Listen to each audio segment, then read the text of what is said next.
একদম from the very beginning till the last day of judgement প্রত্যেকটা কথা লাউহে মাহফুজে লেখা আছে। এমনকি আপনার কার সাথে বিয়ে হবে সেটাও, কয়টা বাচ্চা কাচ্চা হবে সেটাও।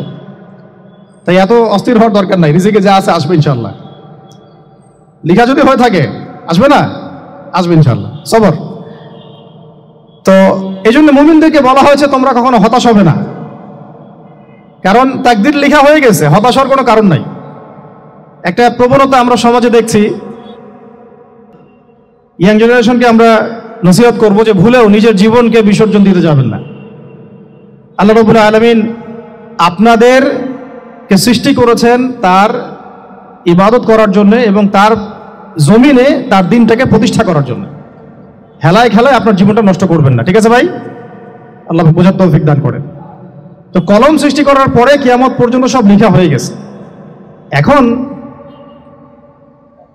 আমাদের এই পৃথিবীতে তো মানুষ ছিল না, ছিল? এদিকে মনোযোগ দেন। এই পৃথিবীতে কি আগে মানুষ ছিল? এই পৃথিবীতে আগে কি ছিল তাহলে বলেন? হ্যাঁ, মাশাআল্লাহ। এই পৃথিবীতে আগে কি ছিল? এখন ওরা নাই? সবার সাথেই কিন্তু একটা করে আছে, কমপক্ষে কয়টা করে? সবার সাথে কমপক্ষে একটা করে। আর কোন কোন জায়গা আছে যেখানে জিনের বড় বড় আকড়া আছে। পৃথিবীতে যে জায়গাগুলো থেকে ইসলাম বিরোধী অপতৎপরতাগুলো চলে, ওখানে জিনের আকড়া বেশি। আর কথা বুঝতে পারছেন? তো জিন জাতিকে আল্লাহ পাক ধ্বংস করে দিয়েছেন তাদের পাপের কারণে, আল্লাহ দ্রোহিতার কারণে, অবাধ্যতার কারণে। এখন আল্লাহ রাব্বুল আলামিন ইরাদা করলেন পৃথিবীতে আমাদেরকে সৃষ্টি করবেন, মানে মানুষকে সৃষ্টি করবেন। আল্লাহ পাক তার সমস্ত ফেরেশতাদেরকে একত্রিত করলেন। ঘটনাটা কিন্তু খুব ইন্টারেস্টিং। আমি জানি এখানে ওলামায়ে কেরামও আছেন, তবে আমি সবার জন্য প্রযোজ্য হয় এমন কথা বলারই চেষ্টা করছি, কারণ অনেকে হয়তো এগুলো নাও জানতে পারে। তো আল্লাহ পাকের ভাষায় আমি যদি বলি, আল্লাহ রাব্বুল আলামিন বলছেন, বা'দা আউযু বিল্লাহি মিনাশ শাইতানির রাজীম, ওয়া ইয ক্বালা রাব্বুকা লিল মালায়েকা ইন্নী জাঈলুন ফিল আরদি খলিফা। হে নবী মুহাম্মদ সাল্লাল্লাহু আলাইহি ওয়াসাল্লাম, তুমি স্মরণ করো সেই সময়ের কথা যখন আল্লাহ তোমার রব সমস্ত ফেরেশতাদেরকে ডেকে বলেছিলেন যে ইন্নী জাঈলুন ফিল আরদি খলিফা, আমি জমিনে মানে পৃথিবীতে আমার খলিফা পাঠাতে চাই। কি পাঠাতে চাই? আরো জোরে বলেন।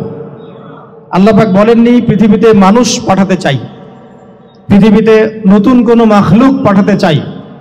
আমাদেরকে আল্লাহ পাক সম্মানের শব্দে সম্মানিত করেছেন, বিশেষায়িত করেছেন। আমাদেরকে বলেছেন আমরা আল্লাহর খলিফা, আমরা আল্লাহর খলিফা। এখন আমরা আল্লাহর খলিফা, কিন্তু পৃথিবীতে মানুষ খিলাফা শব্দ সহ্য করতে পারে না। হ্যাঁ, কি অদ্ভুত না?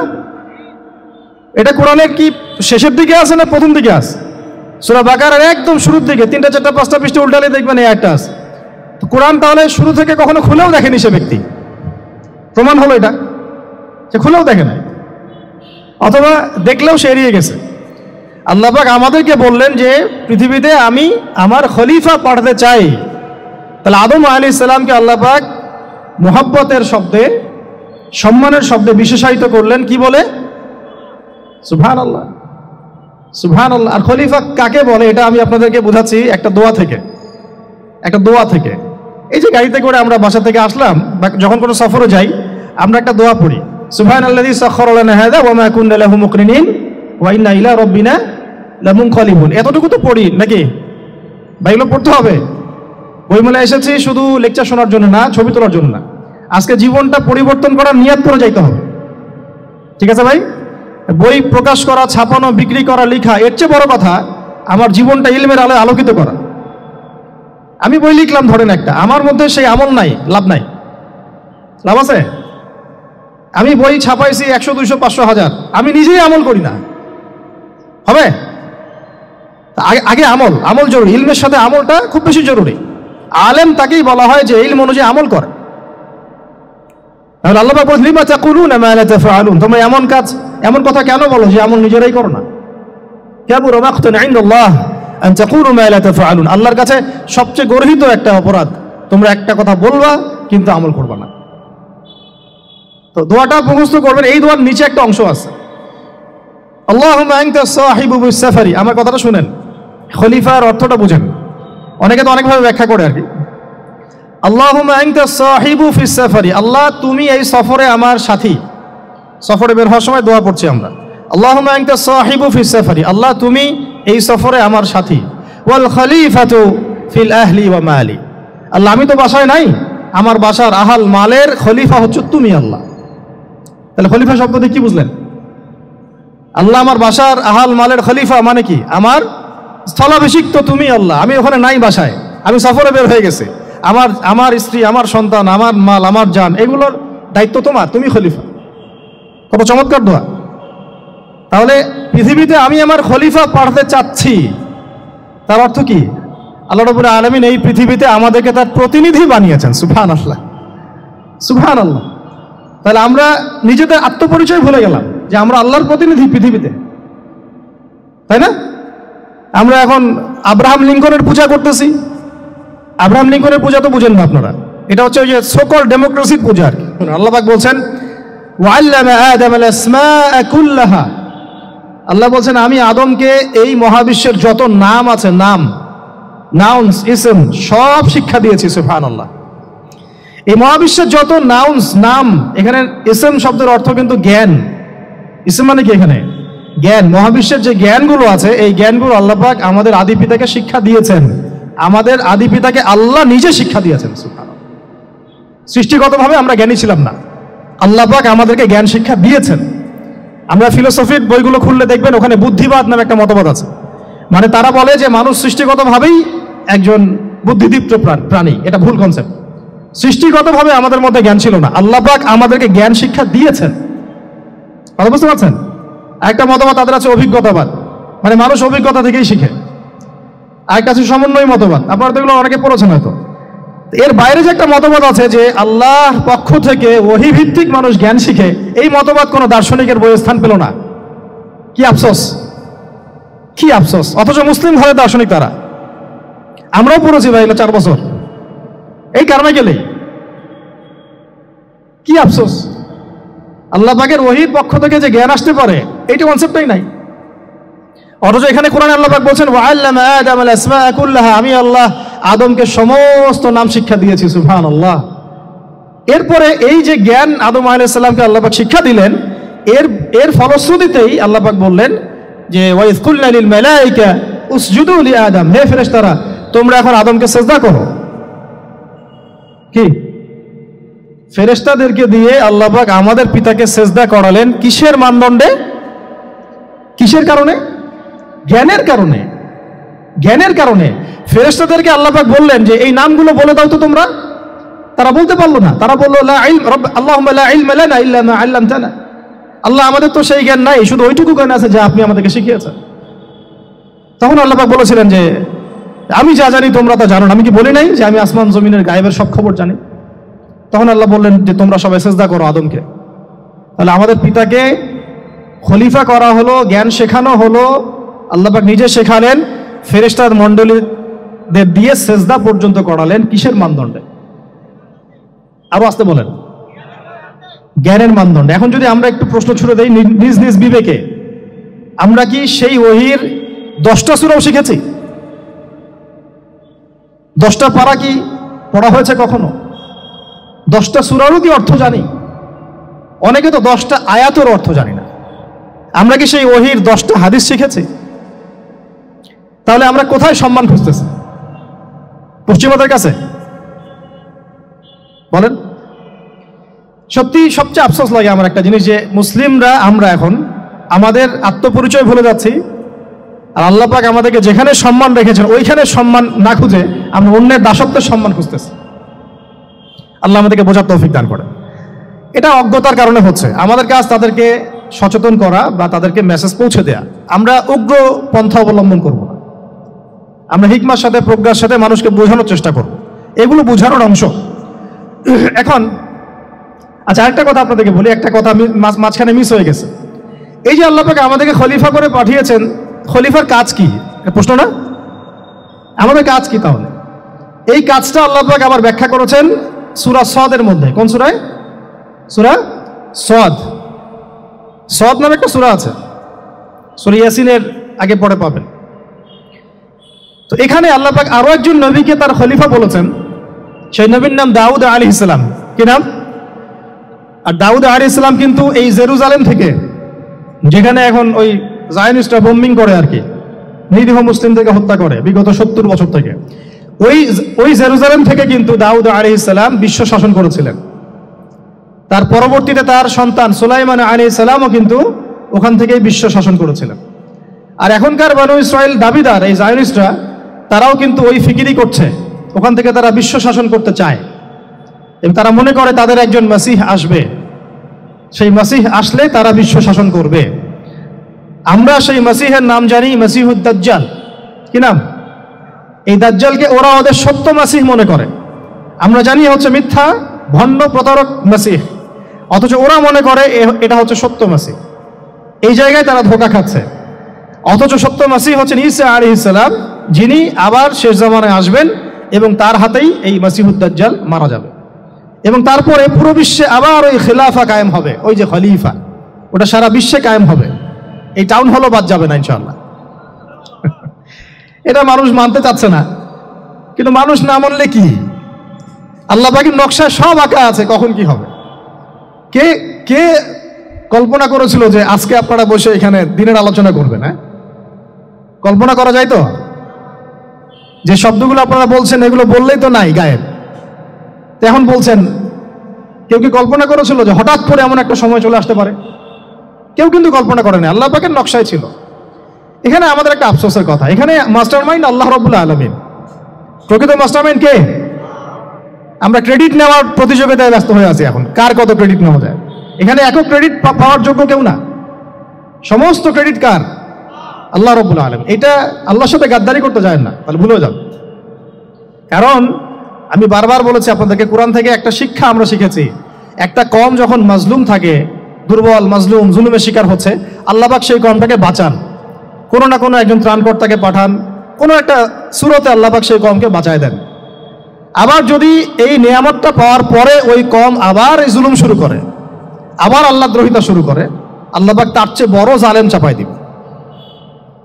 কথা বুঝতে পারছেন? আল্লাহর সাথে গাদ্দারি করতে চাই না, আল্লাহ পাক আমাদেরকে বোঝার তৌফিক দান করেন। এখন খলিফার কাজটা কোথায় পাবেন, কোন সূরায় ভাই বলেন? সূরা সাদে আল্লাহ পাক দাউদ আলাইহিস সালামকে খলিফা সম্বোধন করে বলছেন, ইয়া দাউদ, কি চমৎকার আহ্বান, ইয়া দাউদ, হে দাউদ, ইন্না জাআলনাকা খলিফাতান ফিল আরদ। দেখো আমি আল্লাহ তোমাকে পৃথিবীতে খলিফা করেছি। কি করেছি? খলিফা করেছে। তোমার কাজ কি শোনো, ফাহকুম বাইনান নাসি বিল হক। বোঝার চেষ্টা করেন একজন খলিফার কাজ কি। খলিফা মানে আল্লাহর প্রতিনিধি, জমিনে যে দায়িত্বশীল, অন্য মানুষের উপরে যে দায়িত্বশীল, তার কাজ ফাহকুম বাইনান নাসি বিল হক, মানুষের মাঝে ন্যায় বিচার প্রতিষ্ঠা করবে, এটা তোমার কাজ। তাহলে এখন যারা আমরা এই জায়গায় আছি বা ভবিষ্যতে আসব, আরো কাল আগাতে থাকবে, সময় আগাতে থাকবে, নতুন নতুন নেতৃত্ব আসবে, সবার ফাংশন একটাই, ফাহকুম বাইনান নাসি বিল হক। আমাদের কাজ হবে মানুষের মাঝখানে কি করা, ন্যায় বিচার, বিচার ফয়সালার ক্ষেত্রে ইনসাফ করা, ন্যায় বিচার করা। তো ন্যায় বিচার তো এখন জাদুঘরে আছে নাকি? হ্যাঁ, কোন কোন ক্ষেত্রে আমরা চাই না যে ন্যায় বিচার জাদুঘরে যাক, আমরা চাই আবারও ন্যায় এবং সাম্যের সমাজ প্রতিষ্ঠা হোক। ইনশাআল্লাহ এরপর থেকে আমরা কোনো অন্যায় সহ্য করব না, ইনশাআল্লাহ এরপর থেকে আমরা কোনো জল্লাদতন্ত্র কায়েম করতে দিব না, আমাদের যা আছে তাই নিয়ে প্রতিবাদ হবে ইনশাআল্লাহ। কারণ এখনকার প্রজন্ম প্রতিবাদের ভাষা বুঝে। এখন যদি আপনারা আবার সেই প্রাচীন জুলুমের তন্ত্রে মন্ত্রে ফিরে যান, তাহলে আল্লাহর গজব চলে আসবে, বড় গজব। তো খলিফার কাজ কি ভাই? কি কাজ বললাম বলেন? মানুষের মাঝখানে ন্যায় বিচার প্রতিষ্ঠা করা। আচ্ছা, আরো আছে, আরো আছে, আয়াত শেষ হয় নাই। আল্লাহ পাক বলছেন, ওয়ালা তাত্তাবিউল হাওয়া, ন্যায় বিচার করতে গিয়ে নিজের দাসত্ব মানে প্রবৃত্তির অনুসরণ করো না। ন্যায় বিচার করতে গিয়ে নিজের প্রবৃত্তির অনুসরণ করো না, মন গড়া বিধানের অনুসরণ করো না। আমার মামা, আমার চাচা, আমার খালু পার করে দিও না। প্রবৃত্তির অনুসরণ মানে কি? মন যাচাই তাই করো না। ন্যায় বিচার করতে গিয়ে আল্লাহ পাকের বিধান মেনে চলো। কারণ সূরা মাইদাতে আল্লাহ পাক বলেছেন আয়াত নাম্বার 44, 45, 47-এ, ওয়া মান লাম ইয়াহকুম বিমা আনজালাল্লাহ ফাউলাইকা হুমুল কাফিরুন। যারা আল্লাহ পাকের হুকুম অনুযায়ী বিচার ফয়সালা করে না, তারা কাফির। 45-এ গিয়ে আল্লাহ বলছেন ওয়ামান লাম ইয়াহকুম বিমা আনজালাল্লাহ ফাউলাইকা হুমুল ফাসিকুন, যারা আল্লাহ পাকের বিধান অনুযায়ী বিচার ফয়সালা করে না এরা ফাসিক, পাপাচারী। 47 নম্বর আয়াতে গিয়ে আবার বলছেন ওয়ামান লাম ইয়াহকুম বিমা আনজালাল্লাহ ফাউলাইকা হুমুজ জালিমুন, যারা আল্লাহর হুকুম বিধান অনুযায়ী বিচার ফয়সালা করে না এরা জালেম। তো কাফেরও বলেছেন আল্লাহ, ফাসিকও বলেছেন, জালেমও বলেছেন। তাহলে বিচার ফয়সালা করার ক্ষেত্রে আল্লাহ পাকের বিধানকে সর্বোচ্চ অগ্রাধিকার দিতে হবে, নিজের প্রবৃত্তির অনুসরণ করা যাবে না। যদি করে তাহলে কি হবে? ইউদিল্লাকা আন সাবিলিল্লাহ, তাহলে এটা তোমাকে আল্লাহর রাস্তা থেকে সরায় নিয়ে যাবে। এর ফলে কি হবে জেনে রেখো, ইন্নাল্লাযীনা ইউদিল্লুনা আন সাবিলিল্লাহ লাহুম আযাবুন শাদীদ বিমা নাসু ইয়াউমাল হিসাব। এটা পরের আয়াত।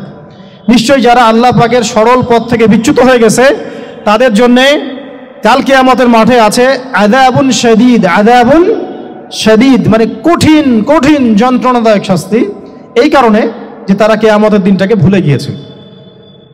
শাদীদ এর অর্থটা কি এটা বোঝার জন্য আপনাকে সূরা হাদীদ পড়তে হবে। কোন সূরা? আসলে কোরআনের আয়াতগুলো হচ্ছে আকাশের তারার মতো। তারা দেখবেন আকাশের, তারা দেখাও সুন্নত।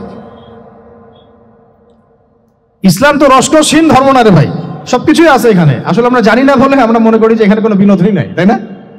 এই গান বাজনা না করলে কি হয়, মন শান্তি হয়, এরকম একটা ভাব। যদি আপনি কোরআনের ভিতর ঢুকে যান আপনার হৃদয়ে এমন নূর আসবে, এমন তৃপ্তি আসবে যে ওগুলো আপনার শুনতে ইচ্ছা করবে না, আপনি কান বন্ধ করে ফেলবেন, নিজেই বলতেই হবে না। এখন কিছু নতুন ইসলামিস্ট আসছে, তারা এগুলোকে ইসলামের অন্তর্ভুক্ত বলে মনে করার দাবি করতেছে, যে এগুলো তো নিষেধ নাই, এগুলো তো নিষেধ করা হয় নাই। কতটুকু জানেন ইসলাম সম্পর্কে আপনি? না জেনে কেন কথা বলেন? নবী সাল্লাল্লাহু আলাইহি ওয়াসাল্লাম রাস্তা দিয়ে হাঁটছেন, ওই সময় তো অনেক পূজা অর্চনা ইত্যাদি হতো মক্কায়। তো এখানে ঢাক ঢোলের শব্দ আসছে, নবী সাল্লাল্লাহু আলাইহি ওয়াসাল্লাম নিজের 2 আঙ্গুল কানের মধ্যে ঢুকিয়ে দিলেন, দিয়ে পাশে একজন সাহাবী তাকে জিজ্ঞাসা করছেন হাঁটতে হাঁটতে হাঁটতে হাঁটতে, তুমি কি এখন আওয়াজ শুনতে পাচ্ছ? সাহাবী বলেন, না ইয়া রাসূলুল্লাহ, এখন আওয়াজ শুনতে পাচ্ছি না। তখন তিনি কান বের করলেন। এটা নবীর সুন্নত। আর আমরা নবীর সুন্নতকে উল্টাই দিছি কিভাবে দেখেন, আমাদের কানেই এখন ইয়ারফোন। উনি যেটা শুনে কান বন্ধ করতেন ওইটা আমরা কানে ঢুকা রাখছি একেবারে। আল্লাহ আমাদেরকে বোঝার তৌফিক দান করেন। দেখেন আমরা তো সবাই পাপী। আমার মনে হয় না আমরা কেউ নবী সাল্লাল্লাহু আলাইহি ওয়াসাল্লামের সুপারিশ ছাড়া পার পাবো, এমনটা মনে হয় না আমাদের। সবাই পাপী, আপনি আমি আমরা সবাই। তো যে নবীর সুপারিশ আমরা প্রত্যাশা করছি, সেই নবীর সুন্নতকে যদি এইভাবে অবজ্ঞা করতে থাকি তাহলে কি সুপারিশ পাবো ভাই? কি মনে হয় আপনাদের? অ্যাটলিস্ট সুন্নতকে তো সম্মান করতে হবে নাকি? আল্লাহ বোঝার তৌফিক দান করেন, আমিন। তাহলে যেটা বলছিলাম যে আল্লাহ পাকের বিধান অনুযায়ী বিচার ফয়সালা করতে হবে, এটা খলিফার কাজ। ন্যায় বিচার করতে হবে মানুষের মাঝখানে, এবং নিজের প্রবৃত্তির অনুসরণ করা যাবে না, তাহলে আল্লাহর পথ থেকে দূরে সরাই দিবে। এখানেই বললাম শাদীদ বুঝতে গেলে আপনাকে কোন সূরা পড়তে হবে? সূরা হাদীদ। আকাশের তারার কথা কেন বললাম? যে আকাশের তারাগুলো যদি মেলাতে পারেন দেখবেন বিভিন্ন শেপ তৈরি হয়। প্রত্যেকটা তারার অবস্থানের গাণিতিক একটা ব্যাখ্যা আছে। যারা অ্যাস্ট্রোনমি নিয়ে পড়াশোনা করেন তারা জানেন, এগুলা সবাই জানবেন না। প্রত্যেকটা তারাকে আল্লাহ পাক এত সূক্ষ্মভাবে স্থাপন করেছেন যে যদি একটু সামান্য একটু ডানে বামে এগুলো সরে যায় মহাবিশ্বের এই স্থিতিশীলতা নষ্ট হয়ে যাবে। এবং এটার কসমও আল্লাহ পাক কোরআনে করেছেন সূরা ওয়াকিয়ার মধ্যে। কোন সূরা? সূরা ওয়াকিয়াতে আল্লাহ পাক বলেছেন ফালা উকসিমু বিমাওয়াকিইন নুজুম, আমি তারার অবস্থান স্থলের স্থিতির কসম করে বলছি। আল্লাহ পাক এর কসম করেছেন, কত গুরুত্বপূর্ণ জিনিস। ঠিক আছে, তো পরেরগুলো বললাম না। সূরা হাদীদ কেন পড়বেন? সূরা হাদীদ আল্লাহ পাক বলেছেন যে ওয়ানজালনাল হাদীদা ফীহি বাসুন শাদীদ। এই যে শাদীদ বুঝাতে গিয়ে হাদীদে আসছে। আল্লাহ পাক বলছেন যে আমি আল্লাহ পৃথিবীতে আসমান থেকে লোহা নাজিল করেছি। অবাক করার বিষয় না? লোহার খনি খুঁজতেছেন আপনারা মাটির নিচে, তাই না?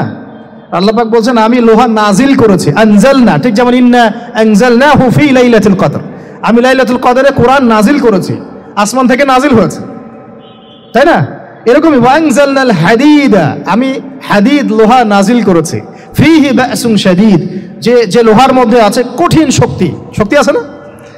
আয়রন যে অণু পরমাণুগুলো, এগুলোর শক্তি সবচেয়ে বেশি না? কেমিস্ট্রিতে আপনারা পড়েছেন। তাহলে এখন আল্লাহ পাক বলছেন কিয়ামতের দিন তাদের জন্য আযাবুন শাদীদ, যারা আল্লাহ পাকের খলিফার দায়িত্ব পালন করবে না, যারা খলিফার দায়িত্ব পেয়েও ন্যায় বিচার করবে না, ইনসাফ করবে না, প্রবৃত্তির অনুসরণ করবে, ঠিক আছে, আল্লাহর পথ থেকে বিচ্যুত হয়ে যাবে, তাদের জন্য কিয়ামতের মাঠে এই শাস্তি আছে। তাহলে আমরা কি খলিফা শব্দ বুঝতে পারলাম? আমাদের পিতা যে খলিফা, এটা কি বুঝতে পারলাম? তাহলে এখন বলেন তো, প্রত্যেক নবী কি আল্লাহর খলিফা ছিলেন না? ছিলেন কি না? প্রত্যেক নবী কি আল্লাহর বিধান দিয়ে বিচার ফয়সালা করেন নাই? মানুষের মাঝখানে ইনসাফ করেন নাই? ন্যায় বিচার প্রতিষ্ঠা করেন নাই? এরপরে সাহাবায়ে কেরামের যুগে তারা কি ন্যায় বিচার প্রতিষ্ঠা করেন নাই? তাহলে হঠাৎ করে কি হলো বিশ্ববাসীর মধ্যে যে একেবারে কোরআন হাদিস এর মৌলিক বিষয়গুলো এগুলো সব পাশ কাটিয়ে আমরা মানব রচিত বিধানগুলোর দিকে চলে গেলাম? রহস্যজনক না বিষয়টা? এটা হচ্ছে দাজ্জালীয় একটা শাসন আসতেছে সামনে। দাজ্জাল নিজেকে খোদা বলে দাবি করবে, সে সমস্ত মানব জাতিকে বুঝাবে যে সেই খোদা, নাউযুবিল্লাহ। সে অনেক ভেলকি দেখাবে, মানুষকে তার দিকে টেনে নিয়ে আসবে, এমনকি সে এক হাতে জান্নাত এক হাতে জাহান্নাম নিয়ে ঘুরবে। নবীজি বলেছেন, যে তার জান্নাতে প্রবেশ করবে ওটাই তার জাহান্নাম, আর যে তার জাহান্নামে প্রবেশ করবে সেটাই হচ্ছে জান্নাত। তাহলে পুরো বিশ্ববাসীকে আল্লাহ থেকে দূরে সরিয়ে একটা গডলেস ওয়ার্ল্ডে রূপান্তরিত করার একটা তৎপরতা চলছে, লক্ষ্য করতেছেন না? এটা মূলত আপকামিং যে দাজ্জালীয় সভ্যতার ভবিষ্যৎবাণী নবীজি করেছেন, এই দিকেই ওয়ার্ল্ড যাচ্ছে, আস্তে আস্তে আস্তে আস্তে ওই দিকে যাচ্ছে। তবে নবীজি এটাও বলেছেন সাল্লাল্লাহু আলাইহি ওয়াসাল্লাম যে আমার উম্মতের মধ্যে একটা তয়ফা, একটা দল, কিছু মানুষ সব সময় হকের উপর অটল থাকবে ইনশাআল্লাহ, কিন্তু তাদের সংখ্যা হবে খুব কম। এখন আমাকে আপনারাই বলেন যে ওই হকের উপর অটল থাকতে হলে আমার সেই জ্ঞান লাগবে কি লাগবে না? বলেন। যেই জ্ঞান আমাদের পিতাকে শেখানো হয়েছে, দেখবেন প্রত্যেকটা মানুষের মধ্যে কিছু প্রতিভা আছে, সৃজনশীলতা আছে, আছে না? একটা বুদ্ধিদীপ্ত একটা তাড়না মানুষের ভিতরে কাজ করে। এটা কোত্থেকে আসছে জানেন? আমাদের পিতার ডিএনএ থেকে আসছে। আমাদের পিতার ডিএনএ থেকে, আমরা কিন্তু সবাই তার সন্তান। এরপরে পৃথিবীতে মানুষ পাপাচারে যখন লিপ্ত হলো প্রচন্ড রকম, তখন নূহ আলাইহিস সালামকে আল্লাহ পাক পাঠান এবং তিনি প্রায় 950 বছর দাওয়াতের কাজ করলেন, 40টা বা 80টা পরিবার ইসলাম কবুল করলো। তখন আল্লাহ পাক এই মুমিনদেরকে বাদ দিয়ে সবাইকে গারদ করে দিলেন, ধ্বংস করে দিলেন। মানে আমরা যারা পৃথিবীতে এখন বেঁচে আছি, যে আপনি আমি, আপনাদের নাম আমি জানি না, আমরা যারা বেঁচে আছি, আমরা কিন্তু কোনো না কোনোভাবে ওই 40 বা 80 পরিবারের সন্তান। আমরা আত্মীয়, কিন্তু আমরা সবাই কিন্তু আত্মীয়, জানেন? 40টা বা 80টা পরিবার বাদ দিয়ে বাকি সব মানুষকে আল্লাহ পাক ধ্বংস করে দিয়েছিলেন নূহ আলাইহিস সালামের মহাপ্লাবনে। ঘটনা জানেন না? 40 বা 80টা পরিবারকে বাদ দিয়ে বাকি সবাইকে আল্লাহ পাক ধ্বংস করেছেন ওই মহাপ্লাবনে। তাহলে এখন এই বিশ্বে যত মানুষ আছে তারা কয়টা পরিবারের সন্তান? ওই 40-80। আমরা কোনো না কোনোভাবে একে অপরের আত্মীয় হই, মুসলিম অমুসলিম সবাই, মুসলিম অমুসলিম সবাই। আমরা যে অসাম্প্রদায়িকতার কথা বলি না, এই শব্দটাকে ভালো অর্থে নেওয়া যায়। কি অর্থে? অন্যান্য ধর্মাবলম্বী মানুষ যারা, তারা তাদের ধর্ম স্বাধীনভাবে পালন করবে, কোনো সমস্যা নাই, আমরা তাদের এই কাজে বাধা দিতে যাব না। একইভাবে আমরা আমাদের ধর্ম স্বাধীনভাবে পালন করব, তারা এখানে কোনো বাধা দিতে পারবে না। সিম্পল। তারা তাদের উৎসব তাদের মতো পালন করবে, আমরা আমাদের উৎসব আমাদের মতো পালন করব। না আমি মূর্তি পাহারা দিতে যাব, আর না আমি মূর্তি ভাঙতে যাব। সিম্পল। আমি পাহারাও দিতে যাব না, ভাঙতেও যাব। সিম্পল। আমরা কি কুরবানিতে তাদেরকে বলতে পারবো ভাই আসেন আমার বাসায় দাওয়াত খান? এটা হয় কখনো? লাকুম দীনুকুম ওয়ালিয়া দিন। আপনাদের দিন আপনাদের, আমাদের দিন আমার। সিম্পল। এই অর্থ ঠিক আছে, কিন্তু সব ধর্ম মিলে যে নতুন ধর্ম বানানোর চেষ্টা করা হচ্ছে বাংলাদেশে, এটা ঠিক নাই। এটা শুভঙ্করের ফাঁকি। সব ধর্ম মিলে নতুন ধর্ম করার কোনো সুযোগ নাই। আমরা সবাই এক পরিবারের সন্তান। এখন আমাকে বলেন, নূহ আলাইহিস সালামের একটা ছেলে ছিল, নাম জানেন? কি নাম বলেন? কে? না না, মাশাআল্লাহ। কয় ছেলে ছিল তার? হ্যাঁ, না, মূলত 4জন সন্তান থেকে বড় বড় 4টা গোত্র সৃষ্টি হয়েছে। শাম এক সন্তানের নাম কি? এটাকে কেন্দ্র করে এই যে কন্টিনেন্টে, পুরো আরাবিয়ান কন্টিনেন্টে যত মানুষ তার বংশধর, ঠিক আছে? হাম, একটা সন্তানের নাম হাম। এখান থেকে আফ্রিকার যে কালো কালো মানুষগুলো সব তাদের বংশধর। একটা হচ্ছে ইয়াফাস, ইউরোপিয়ান যারা সাদা চামড়া, সব এদের বংশধর। আরেকটা যে কেনান। এই ছেলেটা কি বলেছিল, বাবা ডাকছে নৌকায় আসো তাড়াতাড়ি, নৌকায় আসো তাড়াতাড়ি, না হলে আজকে আল্লাহ পাক আযাব দিয়ে ধ্বংস করে দিবেন। সে নবীর সন্তান হওয়ার পরেও আল্লাহ প্রদত্ত ওহীর জ্ঞানকে মূল্যায়ন না করার কারণে ধ্বংস হয়ে গেল। আর ওই 40টা বা 80টা পরিবার নাজাত পেল কিভাবে? আল্লাহর পক্ষ থেকে নাজিলকৃত ওহীর জ্ঞানকে প্রাধান্য দিয়ে আনুগত্য করে। তাহলে কোন জ্ঞানকে আমরা প্রাধান্য দিব ভাই? আমি বলছি না যে আমরা দুনিয়াবী জ্ঞানগুলোকে শিখবো না, ওই প্রসঙ্গে আমি একটু পরে আসছি যে আমরা শিখবো এবং কিভাবে শিখবো, কতটুকু শিখবো। আগে এই অংশটুকু শেষ করি। ঠিক একইভাবে আপনারা কি আদ জাতির নাম জানেন? আদ, সামুদ। ওই যে সৌদি আরব এখন যেখানে লাইন বানাচ্ছে, লাইন প্রজেক্ট, ওই আল-ওলা বলে, আল-ওলা লাইন প্রজেক্ট বানাচ্ছে দেখবেন অনলাইনে। ওই জায়গা দিয়ে নবী সাল্লাল্লাহু আলাইহি ওয়াসাল্লাম তাবুক যুদ্ধের সময় গিয়েছিলেন। যাওয়ার সময় তিনি বলেছিলেন, তোমরা মাথা নিচু করে কান্নাকাটি করতে করতে এখান থেকে অতিক্রম করো। সাহাবীরা মাথার উপর কাপড় দিয়ে কান্নাকাটি করতে করতে জায়গাটা পার করেছেন, কারণ ওই জায়গায় সামুদ জাতি ছিল যাদেরকে ধ্বংস করা হয়েছে। তো ওটা হচ্ছে এখন পর্যটন স্পট। সুবহানাল্লাহ। তো আদ এবং সামুদ জাতিকেও আল্লাহ পাক ধ্বংস করলেন, কিন্তু তাদেরকে করেন নাই যারা ওহীর জ্ঞানকে প্রাধান্য দিয়েছিল। ইব্রাহিম আলাইহিস সালাম কোন জ্ঞানের বদৌলতে আল্লাহকে চিনলেন? মানব রচিত জ্ঞান নাকি আল্লাহর পক্ষ থেকে নাজিলকৃত জ্ঞান? বলেন।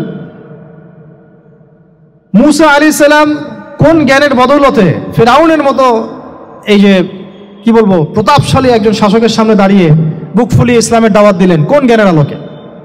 ওহীর জ্ঞান। আর ওহীর জ্ঞান যখন নাজিল করা হয়েছে তখন তিনি দোয়াটা পড়ছিলেন, রব্বি ইশরাহ লি সাদরি ওয়া ইয়াসসির লি আমরি ওয়াহলুল উকদাতাম মিন লিসানি ইয়াফকাহু কওলি। প্রত্যেক নবী, ইউসুফ আলাইহিস সালাম কারাগারে 12 বছর থেকেছেন। কত বছর? 12 বছর। আমাদের অনেক ভাই এরকম 5 বছর, 7 বছর, 10 বছর, 12 বছর থেকেছে, আছে। এমনও মানুষ আছে, এখন বলা যায় তাই বলি, যে ওই যে একটা শব্দ শুনেছেন আয়না ঘর, ওখানে দীর্ঘদিন ছিল, তারপরে নাই, কোথায় গেছে আল্লাহই ভালো জানে। ইউসুফ আলাইহিস সালামও এরকম কারাগারে ছিলেন। কত বছর? 12 বছর। কিন্তু আল্লাহ পাক তাকে এমন একটা জ্ঞান শিক্ষা দিয়েছিলেন, তিনি স্বপ্নের ব্যাখ্যা বলতে পারতেন, যে কোনো স্বপ্নের। রাজা স্বপ্ন দেখলেন যে 7টা গাভী, জীর্ণশীর্ণ গাভী মোটা তাজা গাভীকে খেয়ে ফেলছে, স্বপ্নের ব্যাখ্যা কেউ দিতে পারে না। কিন্তু ওই জেলখানায় 2 জন ছাড়া পাওয়া মানুষ, ছাড়া পাইছে 2 জন আর কি, 2 জনের মধ্যে একজন বেঁচে আছে, একজন নাই। মানে 2 জন বসে বসে ইউসুফ আলাইহিস সালামকে বলছিলেন যে আমরা একটা স্বপ্ন দেখলাম যে আমার মাথায় রুটি আছে, পাখি এসে রুটি খেয়ে ফেলছে, আর আমি স্বপ্ন দেখলাম যে আমি শরাব পান করাচ্ছি, ব্যাখ্যা কি ইউসুফ? তোমাকে সত্যবাদী বলে জানি। ইউসুফ আলাইহিস সালাম বললেন, তোমার মাথায় রুটি যেটা খেয়ে নিচ্ছে তার মানে তোমাকে শুলদণ্ড দেওয়া হবে, আর তুমি যে পানি পান করাচ্ছ তার মানে তুমি নাজাত পাবে, ছাড়া পাবে। হলেও তাই। আর যে নাজাত পাবে তাকে ইউসুফ আলাইহিস সালাম বলে দিলেন যে তুমি রাজ দরবারে গিয়ে আমার কথা বলো, আমার কথা আলোচনা করো। তো সে ভুলে গিয়েছিল। পরে যখন এই স্বপ্নটা দেখলো বাদশা, তখন বাদশা সবাইকে ডাকলো, ডেকে বললো যে এই গাভীর স্বপ্নের ব্যাখ্যা কি? তখন এই ব্যক্তির মনে পড়ছে, আর ইউসুফ তো ব্যাখ্যা দিতে পারে। সে গিয়ে ইউসুফ আলাইহিস সালামকে ডেকে নিয়ে আসতেছে যে এই রাজা স্বপ্ন দেখছে, ব্যাখ্যা কি? স্বপ্ন কিন্তু আপনার কাছে শুনে একটা স্বাভাবিক মনে হচ্ছে, আরে গাভীর আবার স্বপ্নের কি ব্যাখ্যা? তখন ইউসুফ আলাইহিস সালাম ব্যাখ্যা দিলেন যে 7 বছর ফসল ফলবে আপনাদের এলাকায়, তারপরে 7 বছর হবে দুর্ভিক্ষের সময়। কিসের সাথে কিসের ব্যাখ্যা? এই জ্ঞান কে শিখালেন তাকে? এই ইন্টারপ্রিটেশনের জ্ঞান কে শিখালেন? তাহলে জ্ঞানের মূল উৎস কে? আমার কথা বলার উদ্দেশ্য কি বুঝতে পারছেন? যত জ্ঞান তার মূল উৎস কে? স্বপ্ন একটা জ্ঞান, যদি সেটা সত্য হয়। আর জেনে রাখবেন, কিয়ামতের আগে আগে মুমিনদের স্বপ্ন বেশি বেশি সত্য হবে। ঠিক আছে? মূসা আলাইহিস সালামকেও সেই আল্লাহই জ্ঞান শিক্ষা দিলেন। ঈসা আলাইহিস সালাম এই কুষ্ঠরোগীর গায়ে হাত বুলালে ভালো হয়ে যায়। হ্যাঁ, অন্ধ ব্যক্তির মানে চোখে হাত বুলালে ভালো হয়ে যায়। এমনকি মৃত ব্যক্তিকে তিনি বলছেন কুম বিইজনিল্লাহ, আল্লাহর হুকুমে দাঁড়িয়ে যাও, দাঁড়িয়ে গেল। এই জ্ঞান কে দিয়েছেন তাকে? দাউদ এবং সুলাইমান আলাইহিস সালাম এই যে পশু পাখির ভাষা বোঝেন, সুলাইমান আলাইহিস সালাম পিঁপড়ার ভাষাও বুঝেন। আপনাদের সায়েন্স কি পিঁপড়ার ভাষা বুঝে? হ্যাঁ, আমরা তো এখন সায়েন্সকে সবকিছুর মানদণ্ড মনে করি, তাই না? সায়েন্স যদি বলে হ্যাঁ তাহলে হ্যাঁ, না বললে না। মানে এমন একটা ভাব দেখেন, সায়েন্সকে আমরা ইলাহ বানাইছি, ইলাহ, উপাস্য। সায়েন্স যদি বলে যে পৃথিবী থেকে অমুক অমুক কোটি কোটি আলোকবর্ষ দূরে একটা গ্রহের সন্ধান পাওয়া গেছে, নাম দিল ধরেন যে আলফা এক্স ওয়াই জেড কিছু একটা, ওখানে হুরপড়ি আছে, হ্যাঁ ওখানে দুধের সাগর আছে, মধুর সাগর আছে, তো মানুষ তখন বিশ্বাস করা শুরু করবে, হ্যাঁ হ্যাঁ তাই তো থাকতেই পারে। নাসা বলেছে না হয়ে পারে, নাসা মন্তব্য করেছে না হয়ে পারে। ওরকম যদি বলে অনেক দূরে একটা আগুনের একটা বিশাল ইয়া পাওয়া গেছে, গ্রহ পাওয়া গেছে, ওখানে আযাব দেওয়া হয়, শাস্তি দেওয়া হয়, ওখানে অন্য মাখলুক আছে, ওদের ভাষায় এলিয়েন আর কি, মানুষ বিশ্বাস করে। কিন্তু আল্লাহ পাক কোরআনে বলছেন যে সুলাইমান আলাইহিস সালাম পিঁপড়ার ভাষাও বুঝতেন, ওই কথা বিশ্বাস করতে চাচ্ছে না। সুলাইমান আলাইহিস সালাম বাতাসে ফ্লাই করতে পারতেন, এটা বুঝতে পারতেছে না, বিশ্বাস করে না। তাহলে ওই প্রযুক্তি না থাকলে এয়ারক্রাফট কিভাবে আবিষ্কার করলেন? যে প্রযুক্তিগুলো পৃথিবীতে চলে গেছে ইতিমধ্যে, ওগুলো ভবিষ্যতেও আসতে পারে। যেমন একটা প্রযুক্তির কথা বলি, সুলাইমান আলাইহিস সালাম বসে আছেন, একজনকে বললেন না সাবার রানী বিলকিসের সিংহাসন কে নিয়ে আসতে পারবে? একজন বলল যে আপনি উঠে দাঁড়াইতে যতক্ষণ সময় লাগে এর মধ্যে নিয়ে আসবো। আরেকজন বললেন যে না, আপনি চোখের পলক ফেলতে যতক্ষণ লাগে এর মধ্যে দেখবেন সিংহাসন সামনে। সুবহানাল্লাহ, কি প্রযুক্তি! বলেন এই প্রযুক্তির সামনে কি বিশ্ববাসী যেতে পেরেছে? দেখেন সুলাইমান আলাইহিস সালামের বাতাসে ফ্লাই করাটা কিন্তু এখন পৃথিবীতে খুব কমন হয়ে গেছে, আমরা সবাই ফ্লাই করতেছি বাতাসে, তাই না? যদি আপকামিং কোনো সময় আপনি দেখেন যে এইরকম চোখের পলকেই একটা বস্তু আরেকটা জায়গা থেকে এক জায়গায় চলে আসতেছে, আমি অবাক হব না ইনশাআল্লাহ। কারণ কোরআনে অতীতে এই ঘটনার দলিল আছে। বুঝতে পারতেছি না? এক কথায় সমস্ত জ্ঞানের মূল উৎসকে। এরপরে আসেন, অত আর লম্বা করছি না, আমাদের নবী মুহাম্মদ সাল্লাল্লাহু আলাইহি ওয়াসাল্লাম আসেন, আমরা তো তার উম্মত। 23 বছরে, একটু মনোযোগ দেন, এটা আলোচনার লাস্ট পার্ট, ঠিক আছে? 23 বছরে তিনি পুরো জাহেলিয়াতকে পরিবর্তন করে দিয়েছেন। কত বছরে? 23 বছর। আপনারা কি জানেন যে আইয়ামে জাহিলিয়াতে আসলে কি কি সমস্যা ছিল? কেন ওই যুগটাকে আমরা জাহিলিয়াত বলি? বেসিক্যালি 5-6টা সমস্যা ছিল। কয়টা? 5-6টা। 1 নম্বর শিরক। 1 নম্বর কি? আমার সাথে বলেন। শিরক আমাদের ওয়ার্ল্ডে নাই, এটা তো গ্লোবাল শিরক চলতেছে এখন। শুধু ধর্মীয় শিরক চলতেছে না, কিন্তু এখন শিরক হচ্ছে পলিটিক্সে, শিরক হচ্ছে ইকোনমিক্সে, শিরক এডুকেশনেও আছে, শিরক কালচারের মধ্যেও আছে। কথাগুলো বুঝতে হবে একটু গভীরভাবে। তখন সমস্যা ছিল রিবা, সুদ। এখন নাই। রিবা ছাড়া কোনো সিস্টেম আছে এখন ওয়ার্ল্ডে? আমি গতকালকে একটা হাদিস মোতালা করছিলাম সুদ সংক্রান্ত। নবীজি বলেছেন সাল্লাল্লাহু আলাইহি ওয়াসাল্লাম যে একটা যুগ আসবে সামনে, সুদবিহীন কোনো মানুষই চলতে পারবে না। যে চলতে চাইবে তার গায়েও সুদের ছিটা ফোটা গিয়ে লাগবে। আসে নাই সেই যুগ?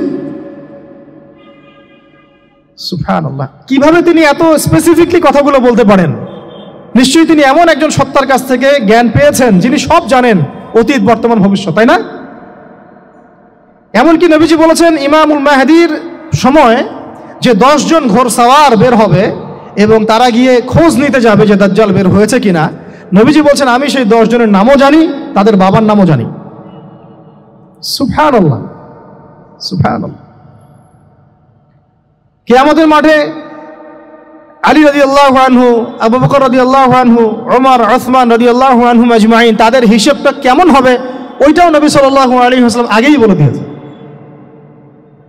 সবচেয়ে দ্রুত হিসাব হবে এই উম্মতের আলী ইবনে আবি তালিব রাদিয়াল্লাহু আনহু। যাবেন, বেরোবেন, শেষ। কি মানুষ, তার জীবনীটা পড়ে দেখবেন। আমি শেষের দিকে বলে দিব আপনাদেরকে আজকে, এবং এটা রেকর্ডেড থাকবে, ইনশাআল্লাহ অনলাইনে দিয়ে দিব, যে আপনারা কোন কোন সাবজেক্টের বই কিনবেন। বইমেলা তো শুধু মানে আসলেন একটা র্যান্ডমলি বই কিনলেন এমন না, টপিক ধরে ধরে সাবজেক্ট ওয়াইজ বই কিনতে হবে, ঠিক আছে ভাই? বই কেনার পিছনে টাকা পয়সা খরচ যদি না করেন, মানে দিনের জন্য অর্থ ব্যয় করার মানসিকতা না থাকে, এলেম পাওয়া যাবে। অনেক মুহাদ্দিস নিজের গায়ের জামা খুলে দিয়ে পর্যন্ত বই নিয়ে বাসায় গিয়েছে, জানেন? তাদের সমস্ত সম্পত্তি বিক্রি করে দিয়েছেন বই কেনার জন্য। আজকে সকালে আমাদের এক ভাই মোজাকারা করছিলেন যে আমারই এক ওস্তাদ, বাংলাদেশের অনেক বরেণ্য একজন আলেমে দিন, প্রবীণ আলেমে দিন, তার কথা আলোচনা হচ্ছিল যে তিনি কিতাব পড়তে পড়তে পড়তে হঠাৎ একটা কিতাব তিনি খুঁজে পাচ্ছেন না। তো ছাত্রদেরকে পাঠালেন যে খুঁজে নিয়ে আসো তো, কোথায় আছে, কেউ খুঁজে পায় না। তিনি নাকি ওযু করে এসে নামাজ 2 রাকাত নামাজ পড়ে বাচ্চার মতো হাউমাউ করে কান্নাকাটি শুরু করলেন আল্লাহ আমার সেই কিতাব কোথায় গেল, আমার কিতাবটা এনে দাও। তলাবুল ইলম কাকে বলে দেখেন, ইলমের তালেব, ইলমের ছাত্র কাকে বলে? এই যে ইলমের ছাত্র, আমরা কি ছাত্র হইতে পারছি? একটা বইয়ের দাম যদি দেখি 100 টাকা, বাস আমাদের গায়ে লাগে।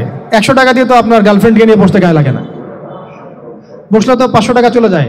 জিনা থেকে বাঁচতে না পারলে কলবে আল্লাহ নূর আসবে না। আল্লাহ পাক আমাদের কথাগুলো বোঝার তৌফিক দান করেন, আমিন। জিনা, আবার বলছি, জিনা থেকে বাঁচতে হবে, অন্যথায় কলবে নূর আসবে না। আল্লাহ পাক আমাদেরকে বোঝার তৌফিক দান করেন, আমিন। কোথায় ছিলাম ভাই বলেন? 1 নাম্বার কি ছিল? শিরক। 2 নাম্বার রিবা, সুদ। ওইটা বলতে গিয়ে হাদিসটা কথা বলেছিলাম। এই সুদটা কি এখন বেশি না কম? এখন সুদ মানুষ খাচ্ছে, যুক্তিও দিচ্ছে যে এই যুগে এখন সুদ না খাইলে কি চলে। একদিন একটা মসজিদে বয়ান করছিলাম, তো মসজিদে বয়ানের মাঝখানে একজন দাঁড়ায় গেল, দাঁড়ায় আমাকে বলছে যে ওস্তাদ হুজুর, বুঝলাম আপনার সব কথা ঠিক আছে, এখন আমার 1 লাখ টাকা ধার লাগবে, আমি কোত্থেকে নিব? বলেন আসলে উত্তর দিবেন কি? হ্যাঁ, সুদের ক্ষতিকর বিষয়গুলো যেমন বলতে হবে, সুদবিহীন ব্যাংকিং সিস্টেম এবং অর্থনৈতিক ব্যবস্থাও তো চালু করতে হবে। সেটা কি? সেটা হচ্ছে যাকাত। সেটা কি? যাকাত, সাদাকা এবং কর্জে হাসানা। এগুলো তো চালু করছি না আমরা শুধু কথা বলছি তাত্ত্বিক যে সুদ হারাম। আমিও তো অনেক জায়গায় বলছি, কারণ বলতে হচ্ছে, না আপনার জানাতে তো হবে। সুদের পাপের সবচেয়ে নিম্ন শাখা হচ্ছে মায়ের সাথে জিনা করা, সর্বোচ্চ শাখা হচ্ছে আল্লাহ এবং তার রাসূলের সাথে যুদ্ধ করা। একটা হাদিস বুখারীতে এরকম আসছে, বুখারীতে কি তিরমিজিতে, আমি রেফারেন্সটা ভুলে যাচ্ছি, তবে হাদিসটা সহিহ।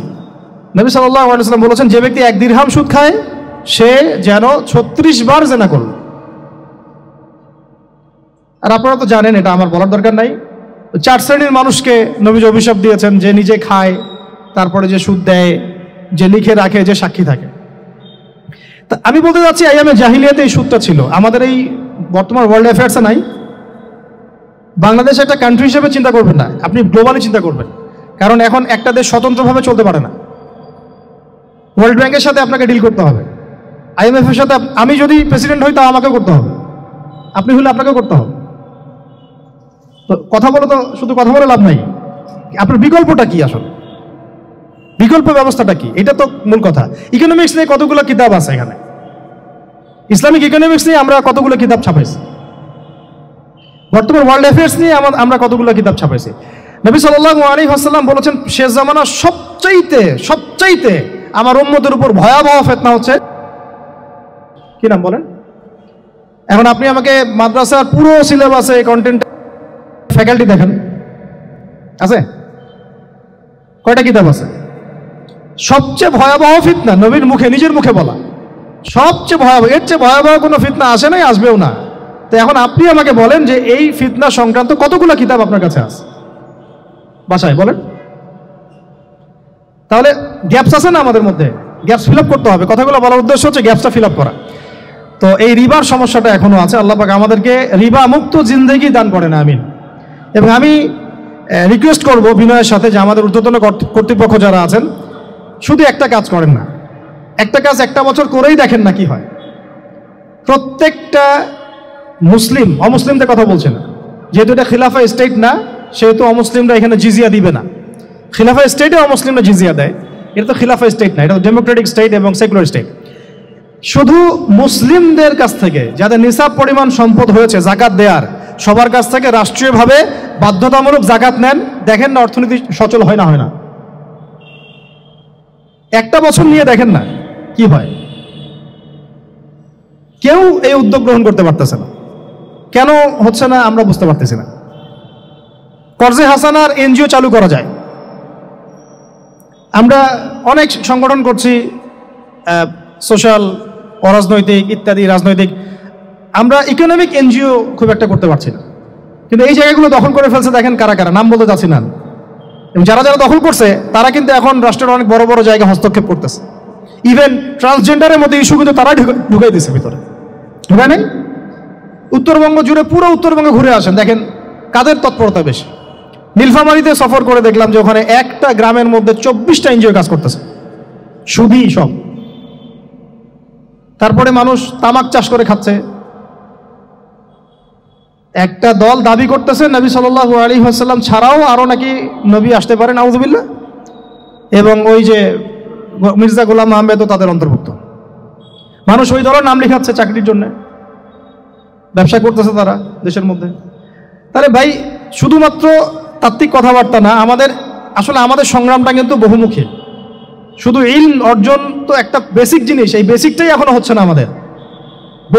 ইলম অর্জনটা বেসিক জিনিস, এটাই হচ্ছে না। এরপরে আপনার অর্থনীতি সমৃদ্ধ করা, সংস্কার করা, সমাজ সংস্কার করা, রাজনৈতিক অঙ্গনগুলোর মধ্যে যে অরাজকতা, এগুলোকে সংস্কার করা, কত কাজ আমাদের। কিন্তু আমরা কিন্তু একটা জায়গাতেও স্থির নাই। ইভেন একটা মাসালাতেও আমরা এক জায়গায় আসতে পারতেছি না, ঐক্যবদ্ধ হতে পারতেছি না। আমরা খুবই ব্যাকডেটেড চিন্তা করতেছি এই জায়গাতে। অথচ আমাদের উচিত ছিল এই প্রবলেমগুলোকে আরও 30-40 বছর আগেই সলভ করা। তাহলে এখন হয়তো আপনি ভালো কিছু পেতেন। আমাকে একটা প্রতিষ্ঠান দেখান যেখানে নুরানি থেকে নিয়ে, মানে নুরানি থেকে দাওরা বা ক্লাস নার্সারি থেকে মাস্টার্স, এরকম সিলসিলায় ইসলামিক শিক্ষা এবং জেনারেল শিক্ষাকে একত্রিত করে একটা সিলেবাস মেনটেন করে পড়ানো হচ্ছে। আমাকে কয়েকটা প্রতিষ্ঠানের নাম বলেন, আমি ওখানে আমার মেয়েকে ভর্তি করাবো। আমাকে দেন, রেডিমেড দেন, আমার ছেলেকে ভর্তি করাবো। আমরা ফিকির করতেছি না। এটা হওয়া উচিত ছিল বিগত 30 বছর আগেই। আমি আপনাদেরকে বলি যে প্রকাশনা সংস্থার ভাইরা আছেন অনেকে এখানে।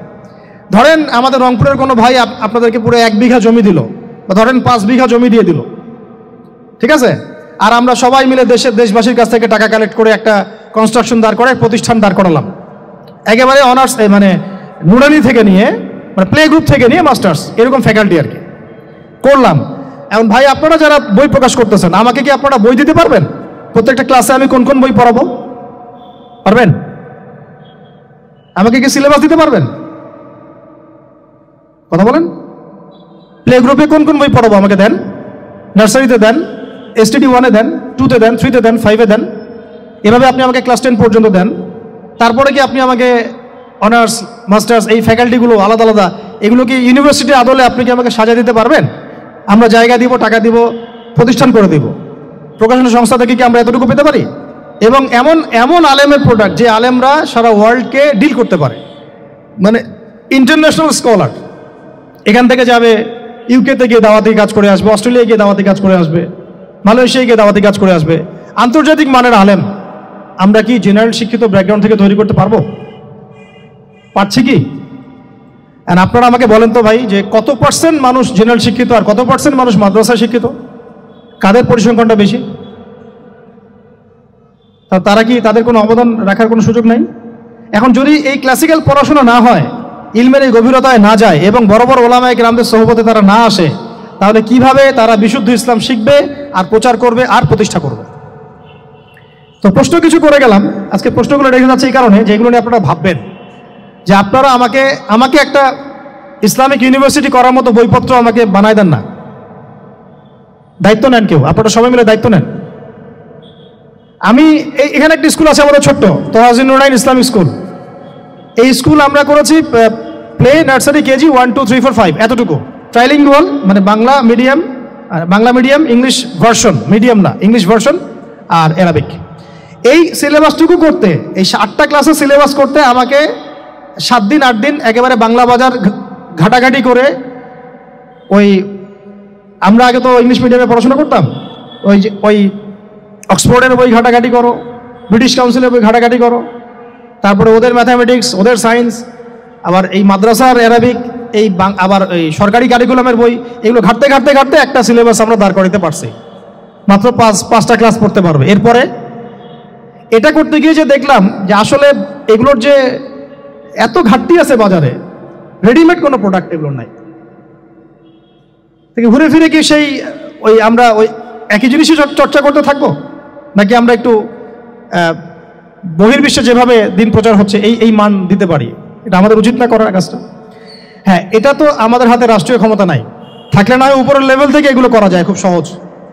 বরং উপরের লেভেলে যারা আছেন তারা তো আরো ট্রান্সজেন্ডার ঢুকাচ্ছেন, আপনারা তো ঢুকাচ্ছেন। তাহলে এই কাজগুলো কাদের করতে হবে? তাহলে বেসরকারিভাবে করতে হবে। এখন আমরা যারা বইকে ভালোবাসি, জ্ঞানকে ভালোবাসি, আল্লাহকে ভালোবাসি, রাসূলকে ভালোবাসি, চাই যে আমরা যা করছি আমাদের পরের প্রজন্মটা মানুষের মতো মানুষ হোক, কাজ কি কম না বেশি আমাদের বলেন? সেক্ষেত্রে কাজগুলো কিন্তু ওইভাবে হচ্ছে না ভাই। একটা বিষয়ের বই সবাই ছাপাচ্ছি, কেন, কি দরকার আছে? একটা বিষয়ের বই আমি সবাই ছাপাচ্ছি। একটা জিনিস, একটা হিস্ট্রির একটা কিতাব অনেকগুলো প্রকাশনী আপনারা করতেছেন, একই বই ফয়জুল কালাম সবাই করতে আছে। একটা বই তাসাউফ আত্মশুদ্ধি অনেক প্রকাশনী করতেছে, কপি করতেছে। ভাই আমাদের কি কাজ কি দুনিয়ার স্বার্থ উদ্ধার করা, না আমার দিনের কোনো খেদমত? আমার কথায় মাইন্ড করবেন না, আমি মাইন্ড করার মতো কথা বলছি না। আমি বলছি আপনাদেরকে আরো যেন কনস্ট্রাকটিভ হয় কাজগুলা। মানে আপনাদের সাথে আমি বসবো ইনশাল্লাহ আবার আলাদা করে, যে একটা আমাকে পুরো শিক্ষা ফর্মুলা আমাকে দিবেন, মানে প্রত্যেকটা ক্লাসের বই রেডি করে দিবেন, যাতে আমরা প্রতিষ্ঠান বানালেই একদম পুরা কমসে কম ক্লাস 1 থেকে 10 ঢেলে দিতে পারি, আমার পরিশ্রম করতে না হয়। ওখানে বাংলা মিডিয়ামের বই থাকবে, ইংলিশ মিডিয়ামেরও থাকবে, এবং অ্যারাবিক তো থাকবেই। একটা গঠনমূলক সিলেবাস, যেটা পড়লে আমার ছেলে মাশাআল্লাহ হাফেজও হবে, এদিকে মাশাআল্লাহ সে ইংরেজিতেও দক্ষ হবে, সায়েন্সেও দক্ষ হবে। এক পর্যায়ে যখন সে এসএসসি পাস করবে, সে দেখবেন যে যার যার রাস্তা বেছে নিচ্ছে। বেজ আমি তাকে করে দিছি 10 পর্যন্ত, এখন সে ডক্টর হোক আর ইঞ্জিনিয়ার হোক, আর না হয় যদি আল্লাহর খলিফাই হয়, কোনো সমস্যা নেই। সমস্যা আছে? এটা দরকার ছিল ভাই, আরো 30 বছর আগে দরকার ছিল। আমরা যেটা পাই নাই, এটা আমাদের আফসোস। আর এই জেনারেল ব্যাকগ্রাউন্ড থেকে এইরকম জায়গায় উঠে এসে এই যে এইগুলো কথাগুলো বলা বা এই কাজগুলো করা, এগুলো সবাইকে হয়তো আল্লাহ পাক এভাবে কবুল নাও করতে পারে। এর পিছনে অনেক গল্প থাকে, অনেক হিস্ট্রি, অনেক ত্যাগ, অনেক আত্মত্যাগ, এগুলো সবাই হতে পারবে না। কিছু মানুষ বের হয়ে আসছে, ডক্টর জাকির নাইক তো সবাই হতে পারে নাই, পারছে? তো এই জিনিসগুলো আমাদের বুঝতে হবে যে আমভাবে সবাই সবকিছু করতে পারবে না। আমাদের একটা একাডেমিক ফর্মুলা দরকার, যেখানে আমরা পড়বো, আমরা আলেম হয়ে বের হবো। ইনশাআল্লাহ পারা যাবে তো ভাই ইনশাআল্লাহ? আচ্ছা, অনেক গভীরে চলে গেছি, আপনাদেরকে মানে অনেক বেশি বিরক্ত করে ফেলতেছি আর কি। তো কথাগুলো বলার খুব মন চাচ্ছিল, তো বলে ফেললাম। আর আমরা চাচ্ছি কথাগুলো সবার কাছে পৌঁছাক, যাতে করে অন্তত বিভাগীয় শহরগুলা, অন্তত ঢাকা, রংপুর, রাজশাহী, মানে বড় বড় শহর আমাদের, চট্টগ্রাম, কক্সবাজার ইত্যাদি ইত্যাদি বড় বড় শহরগুলোতে যদি একটা করে এরকম একটা করে প্রতিষ্ঠান থাকে, যেখানে আপনি পুরো জেনারেল শিক্ষা এবং ইসলামী শিক্ষা দুটোকে সমন্বয় করে এবং এই মানে দ্বিমুখী শিক্ষার মেরুকরণটাকে দূর করে একটা কনস্ট্রাকটিভ সিলেবাস দিতে পারেন, দেখবেন আজকে না হোক, আজকে থেকে 10 থেকে 15 বছর পরে আমাদের ছেলে মেয়েদের একটা প্রজন্ম আসবে, দেখবেন ইনশাআল্লাহ ওরা আমাদের চেয়ে অনেক ডিনামাইট হবে ইনশাআল্লাহ। এই যে আজকে অনেকগুলো আয়াত বললাম, অনেকে হয়তো জানেন না বা পড়েন নাই, ওরা ক বলতেই বুঝে ফেলবে কোন সূরায় আছে। হবে না? সম্ভব। আর যদি না করতে পারি, তাহলে ঘুরে ফিরে ওই একই অবস্থা। ওইটা দিয়ে হবে না ভাই। এই মানে ইসলাম বিষয়টা কি, এটা এমন না যে কিছু অংশ নিলাম কিছু অংশ নিব না, এটা এমন না। নিলে ভাই নেওয়ার মতো নেওয়া লাগবে। উদখুলু ফিস-সিলমি কাফা, একেবারে পরিপূর্ণরূপে দিনে প্রবেশ করেন। সিরিয়াসলি নেন, চান্স তো একটাই। আল্লাহ পাক আমাদের কথাগুলো বোঝার তৌফিক দান করেন। আর আমাদের সন্তানদের সাথে তো আমরা এটা হতে দিতে পারি না। আমরা না হয় অনেক সময় নষ্ট করে ফেলছি। তো ভাই আর লম্বা করতেছি না, আমি শেষের অংশটুকু বলে শেষ করে দিচ্ছি যে এই সুদ আর শিরক যেমন ওই সময় ছিল, এখনো আছে। আর ওই আইয়ামে জাহিলিয়াতের সেই সুদ আপনি দেখলেন, এখন শিরক দেখলেন, মাদক আছে না নাই? আইয়ামে জাহিলিয়াতের মাদক, আইয়ামে জাহিলিয়াতের এই নারী জাতির অবমাননা আছে না সমাজে? নাই? ব্যাখ্যা করতে পারছি না, আপনারা জানেন সব। আর আইয়ামে জাহিলিয়াতে ছিল একটা গোত্রীয় হানাহানি, দ্বন্দ্ব, মারামারি, এখন সমাজে নাই? এটাই তো চলতেছে এখন সমাজে। তো এখন এই জাহেলিয়াতের সমাজটাকে মাত্র 23 বছরের মধ্যে আমাদের নবীজি চেঞ্জ করে দিয়েছেন। কত বছর? এখন আপনারা আমাকে বলেন তো, যে তিনি কি কোনো জাদু করছেন? তিনি কি কোনো জাদু দেখাইছেন সমাজে এসে? মানুষকে মারছেন? মানুষকে কি তিনি মানে কঠোর ছিলেন? তিনি, তার কাছে আল্লাহর ফেরেশতা আসতো, তিনি কি সেই শক্তি কাজে লাগায় একদম সমাজের মানুষকে জোর করে ইসলাম কবুল করাইছেন? তিনি কি করছেন 23 বছরে? এটা বলে শেষ করে দিব। তবে তার আগে শুধু এতটুকু বলবো, 23 বছর পরের মক্কাটাকে একটু দেখেন। 23 বছরের পরের মক্কাটাকে একটু দেখেন। ওই মক্কাতে কি কোনো শিরক আছে? হ্যাঁ, 23 বছর পরের মক্কা, ওখানে কি কোনো শিরক আছে? ওখানে কি কোনো সুদ আছে? কোনো মাদক আছে? বলেন। কোনো নারীর অবমাননা আছে? কোনো গোত্রীয় হানাহানি আছে? তাহলে 23 বছরের মধ্যে পুরো সমাজটাই চেঞ্জ করলেন কিভাবে? জাদু তো করেন নাই। মানুষকে তো অত্যাচার করেন নাই, কটু কথাও বলেন নাই, এমনকি তিনি কারো গায়ে হাতও তোলেন নাই, তাই না?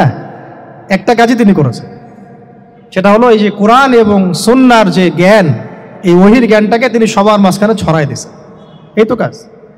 তারপরে সেই জ্ঞান যখন মানুষ শিখেছে, তার উপরে আমল করেছে, এবং সেই জ্ঞান এর উৎস আল্লাহ রাব্বুল আলামিন, তার কাছে আত্মসমর্পণ করেছে, নবীর কাছ থেকে আত্মশুদ্ধি অর্জন করেছে, এবং হালাল খেয়েছে, পরিবার গঠন করেছে, প্রজন্মকে তৈরি করেছে, সৎ কাজে আদেশ করেছেন, অসৎ কাজে নিষেধ করেছেন, প্রয়োজনে কখনো হিজরত করেছেন, কখনো মার খেয়েছেন, কখনো সবর করেছেন, কখনো বা জিহাদও করেছেন। এভাবে আস্তে আস্তে পুরো আরবের মধ্যে দিনটা প্রতিষ্ঠা হয়ে গেল। তাহলে মূল উৎসটা কি ছিল? জ্ঞান। মূল উৎসটা কি ছিল বলেন? জ্ঞান। আর এই জ্ঞানটার চর্চাই আমাদের সবাইকে করতে হবে, আল্লাহ পাক আমাদেরকে তৌফিক দান করে না। এর চর্চা করতে গেলে আমাদের সমাজে এখন দুইটা রাস্তা, এর বাইরে আপনি কোনো রাস্তা দেখবেন না, হয় মাদ্রাসা ব্যাকগ্রাউন্ড অথবা জেনারেল ব্যাকগ্রাউন্ড, এই তো। সমন্বিত কোনো প্রচেষ্টা খুব বেশি দেখা যাচ্ছে না। আজকে আবার কথা বলার মধ্যে একটা অন্যতম একটা গুরুত্বপূর্ণ পার্ট হচ্ছে সমন্বিত প্রচেষ্টা এখন থেকে নেওয়া উচিত। এতে আপনারা এগ্রি করেন না করেন না? যদি এগ্রি করেন তাহলে প্রত্যেকটা জায়গায় এরকম কিছু কিছু প্রতিষ্ঠান গড়ে তোলার চেষ্টা করেন। ইনশাআল্লাহ আজকে না হোক, আজকে থেকে 10-15 বছর পরে ফলাফল পাওয়া যাবে ইনশাআল্লাহ। ঠিক আছে ভাই? আল্লাহ পাক আমাদেরকে বোঝার তৌফিক দান করেন। শেষ করার আগে খালি কয়েকটা সাবজেক্ট বলবো। এখন যারা জেনারেল স্টুডেন্ট, আপনাদের তো মাদ্রাসা যাওয়ার কোনো সুযোগ নাই, বা গেলেও আপনারা একাডেমিক্যালি পড়তে পারেন না। তা আমি কয়েকটা সাবজেক্ট বলে দিচ্ছি, এই সাবজেক্টগুলো ধরে ধরে বই কিনবেন এই বইমেলা থেকে, ঠিক আছে? অন্তত প্রত্যেকটা সাবজেক্টের একটা করে বই কিনবেন। রাজি আছেন? রাজি নাই? অন্তত প্রত্যেকটা সাবজেক্টের একটা করে বই কিনবেন। সাবজেক্ট 1 নাম্বার হচ্ছে আল কোরআন। 1 নাম্বার কি? আপনাকে কোরআন তেলাওয়াত করা শিখতে হবে। কোরআন তেলাওয়াত শেখার কি বই আছে খুঁজে বের করেন। আর এটা একা শিখতে পারবেন না, এটা নিয়ে গিয়ে কোনো ওস্তাদের কাছে বসে পড়তে হবে। এটা খুব খেয়াল রাখবেন আপনারা, একা একা বই পড়ে কখনো আলেম হয়ে যাওয়া যাবে না, বরং তখন বিভ্রান্ত হওয়ার সুযোগ বেশি থাকবে। বই থাকবে, এটা আপনার গাইডেন্স, কিন্তু আপনার একজন মুরব্বী আলেম লাগবে। যে কোনো কাজ মুরব্বীদের সাথে মাশওয়ারা না করে করলেই সমস্যা। কারণ আমরা তো দিন সম্পর্কে তেমন কিছু জানিই না রে ভাই। সমুদ্রে ডুব দিলে বুঝবেন যে গভীরতা কত বেশি। এখন আমরা ডুবই দেই নাই, এই জন্য মনে হয় যে আমি সবই জানি। ঠিক আছে? ডুব না দিলে আমার কাছে মনে হয় যে আমি তো সবই জানি। ডুব দিলে বুঝবেন যে আপনি কিছুই জানেন না, আমি কিছুই জানি না। 1 নাম্বার সাবজেক্ট ভাই কোরআনের তেলাওয়াত শিখতে হবে। রাজি আছেন তো ইনশাআল্লাহ? তাহলে এই বইগুলো কিনেন। 2 নাম্বার হচ্ছে এই কোরআনের মানে ব্যাকরণ শেখার বইগুলো কিনবেন। কোরআনের ব্যাকরণ শেখার আরবি ভাষা সাহিত্যের বই কিছু কিনবেন। এই বইগুলো আপনাকে ওস্তাদদের কাছে গিয়ে পড়তে হবে, ঠিক আছে? এরপরে কিনবেন কোরআনের কিছু তাফসির, সহজ। মনে করেন একটা তাফসির নেন সহজ। কেউ মারিফুল কোরআন কিনেছেন, হয়তো কেউ সহজে অনুবাদ হয়েছে জালালাইন একটা কিনেছেন, কেউ হয়তো তাওজিহুল কোরআন কিনেছেন। একটা তাফসির বাসায় রাখেন অন্তত, ঠিক আছে? এটা হলো 3টা। 4 নাম্বার হচ্ছে হাদিসের অন্তত একটা বই কিনেন আজকে। হাদিসের সহজ কিতাব কিনবেন। অনেকে দেখা যায় যে ভাই একেবারে হেদায়েত পেয়ে সহিহ বুখারী নিয়ে বসে যান। একেবারেই গলত কাজ আপনার, এটা একেবারেই গলত কাজ। সহিহ বুখারী পড়তে গেলে 12 বছর সময় লাগে মানুষের। ওই লেভেলে যাইতে একটা মানুষের 12 বছর সময় লাগে। ওটা সবার প্রথমে ওটা খুললে তো আপনি হাদিস বুঝবেনই না, মনে হবে যে হাদিস কোরআনের সাথে সাংঘর্ষিক, এরকম মনে হবে। সহজ থেকে 1 লাফে কি আমরা ক্লাস 10-এ যাই? আগে তো ক্লাস 1-এ ভর্তি হয়েছেন, তাহলে হাদিসের শাস্ত্রে আসছেন, আগে বুখারী ধরতে গেলেন কেন? সবার আগে আপনি মৌলিক কিছু হাদিসে আরবাইন কিনেন, ফয়জুল কালাম কিনেন, আস্তে আস্তে আপনি বুলুগুল মারামে যান, রিয়াদুস সালিহিনে যান, মিশকাতে যান, আস্তে আস্তে আপনি তিরমিজি নাসাই করতে করতে সহিহ বুখারীতে যাবেন, সমস্যা নাই, ঠিক আছে? হাদিস আরেকটা বললাম, কটা হলো? 4টা-5টা। হ্যাঁ, আগে বল কি? কোরআন, আরবি ভাষা সাহিত্য, তারপরে তাফসীর আর হাদিস, 4টা বলেছে। 5 নাম্বার হচ্ছে সিরাত। 5 নাম্বার কি? নবীর জীবনী যে পড়ে নাই সে নবীকে চিনে না। নবীর জীবনী না পড়লে না কোরআন বুঝতে পারবে, না আর হাদিস বুঝতে পারবে। তো নবীর জীবনের অন্তত একটা বই কিনে যান এখান থেকে, অন্তত একটা। 60টা কি 70টা নবীর জীবনী আছে এই বইমেলাগুলোতে, খুলে দেখেন। আমার কাছে সবগুলোই আছে। এই চট্টগ্রামে ভাইরা যখন ছিলেন লালখানে কয়দিন আগে, আমি ভাইদের কাছ থেকে বই কিনেছি, নিজে কিনেছি প্রায় 70,000 টাকার একদিনেই। আর ওনারা আমাকে হাদিয়া দিয়েছেন মনে হয় আরো 30,000 টাকার হবে। তো এক পুরা বই ব্যাগ গাড়ি ভর্তি। তো প্রায় 60, আমি গুনে দেখলাম যে প্রায় 50 থেকে 60টা সিরাতের কিতাব আছে বাজারে। একটা তো কিনেন, অন্তত একটা সিরাতের কিতাব তো অন্তত কিনেন। তারপরে ইসলামের ইতিহাসের বই কিনেন। 6 নম্বর ইসলামের ইতিহাসের বই কিনেন,